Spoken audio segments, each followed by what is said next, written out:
ม6/1จับป้ายกระทรวงศึกษาธิการและกีฬาจับป้ายโดยเท้าอักษรสวรรค์ห้องม6/1และเท้าคำสลัดจันทร์ห้องม6/1จับป้ายคำขวัญจรรยาบรรณของนักเรียน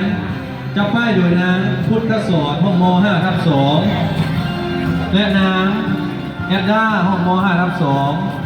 ต่อไปเป็นก้อนกำลังของกรรมการตัดสินจับป้ายโดยนางอุดรห้องม6/1ตามด้วยป้ายกระโต้จับป้ายโดยเท้าบุญยังและก้อนกำลังบานเตะจับป้ายโดยเท้าสินธนาห้องม6/2ต่อไปก้อนกำลังบานทรงจับป้ายโดยนางแดงห้องม6/2ต่อไปเมนป้ายบานม่วงจับป้ายโดยนางลีเหมยห้องม4/1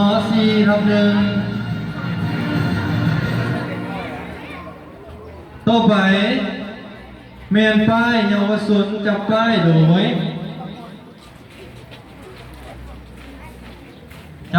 ยนางพลสวรรค์ห้องม1/1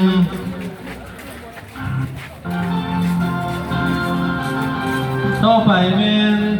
ก้นกำลังโขงสาวนุ่มจับป้ายโดยนางสุทธิดา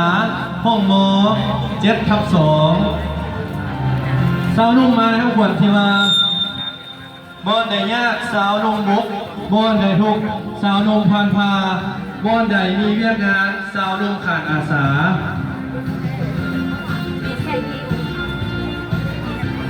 ต่อไปเป็นก้นกำลังของห้องม1/1ออกมาแล้วนะ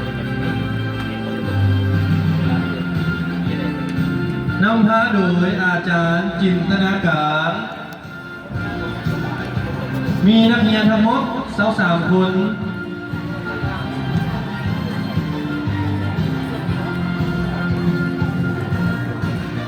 และจับป้ายโดยนางพันธิพาห้องม1/1มาในทั้งขวัญที่มาเอาใจใส่ตั้งหน้าศึกษาเมียนห้าวหันปฏิบัติให้สำเร็จผลเป็นจริงต่อไปเป็นก้อนกำลังของห้องม1/2นำพาโดยอาจารย์เอ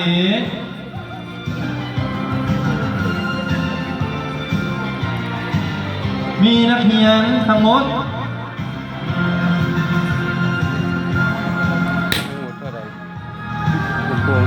23 คนเป็นหญิง11 คนมาในครอบครัวที่มาเสียเหงื่อให้กีฬาเสียดีกว่าเสียน้ำตาให้ยาเสพติด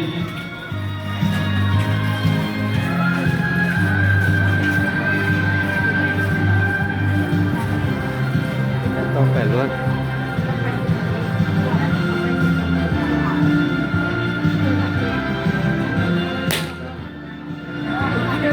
ต่อไปเป็นก้อนกำลังของห้องม2/1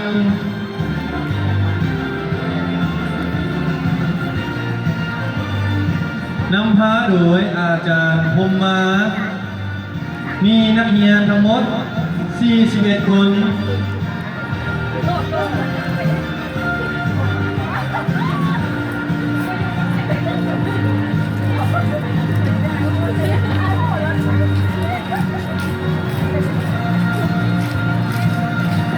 มาในคำขวัญที่มามีใครเปิดเพลงให้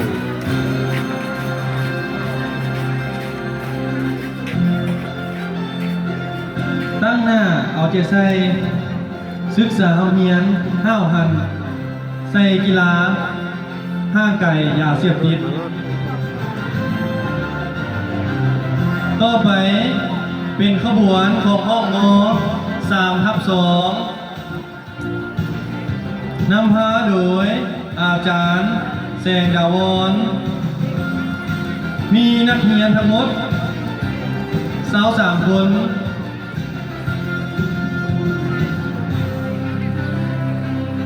หญิง13 คน จับป้ายคำขวัญของห้องโดย นางตุ๊กตา มาในคำขวัญที่มา ได้ใส่เกือบที่เลย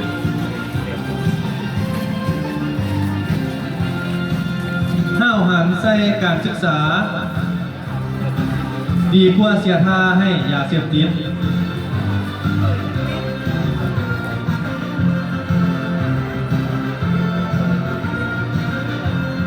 ต่อไปเป็นก้อนกำลังของห้องม3/1นำพาโดยอาจารย์บัวสอนมีนักเรียนทั้งหมด24คน ก็สอบคือ จับป้ายของห้องโดย นางแสง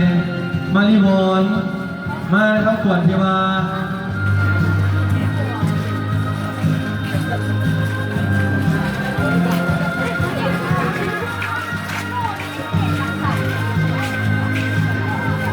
ต่อรถนั่งสั่ง เอาใจใส่ในการศึกษา